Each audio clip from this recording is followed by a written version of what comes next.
আপনি কোথায় যাবেন? আমি সামনের স্টেশনে নেমে যাব। সামনের স্টেশন তো স্বপ্নপুর। আপনার বাড়ি কি স্বপ্নপুর গ্রামে? না, আমি বন্ধুর বাড়ি যাচ্ছি, ওর বাড়ি স্বপ্নপুরে। আপনি কোথায় যাচ্ছেন? আমি বাড়ি যাচ্ছি, আমার বাড়ি আরও 2 স্টেশন পরে।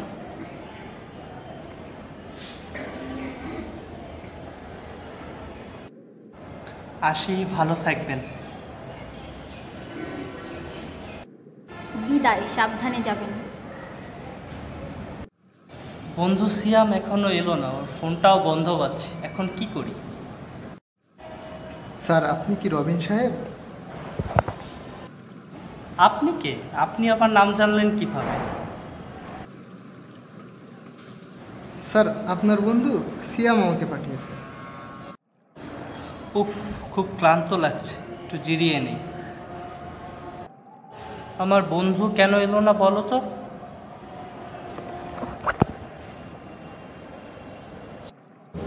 তার বাড়িতে কি যেন একটা কাজ আছে, তাই আমাকে পাঠালো। দ্রুত চলুন স্যার, এখনো অর্ধেক পথ বাকি। হ্যাঁ হ্যাঁ, চলো। ভাগ্যিস সাথে করে দিয়াশলাই নিয়ে এসেছিলাম। এখানে একটু জিরিয়ে নিন স্যার। বসে আরাম পাচ্ছি, ঠান্ডা বাতাসও আসছে, কিন্তু জায়গাটা খুবই নিরিবিলি।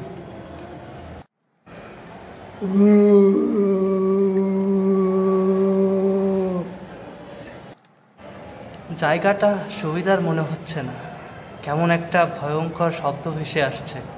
তোতা মিয়াটা আবার গেল কোথায়? তোতা মিয়া, তুমি কোথায় চলে গিয়েছিলে?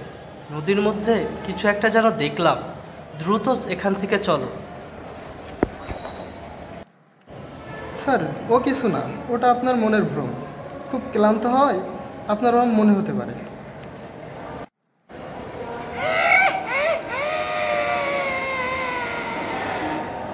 অল্পর জন্য শিকার হাতছাড়া হয়ে গেল।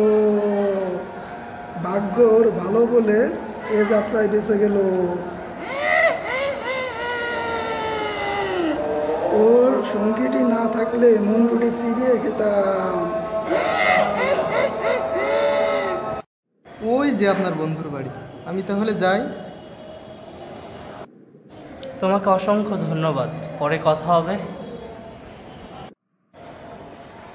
বন্ধু, কিছু না বলেই চলে এলে যে?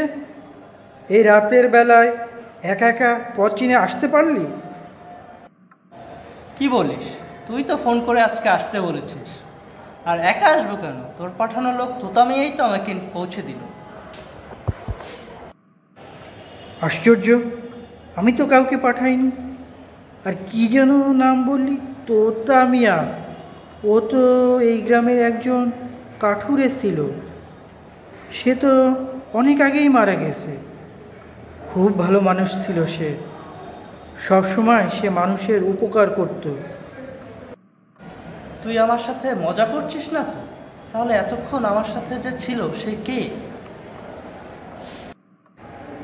একদিন জঙ্গলে কাঠ কাটতে যেয়ে তোতা মিয়া আর ফেরত আসেনি। পরের দিন নদীর ভিতর তার আধ খাওয়া বীভৎস লাশ পাওয়া যায়। তার খুব রহস্যজনক মৃত্যু হয়। আমি কিছুই মেলাতে পারছি না, সব কিছু আমার কাছে দুঃস্বপ্নের মতো মনে হচ্ছে। আচ্ছা আচ্ছা, অনেক হয়েছে, আর মেলাতে হবে না। এখন বিশ্রাম করো। ধন্যবাদ বন্ধু। খুব ঘুম পাচ্ছে।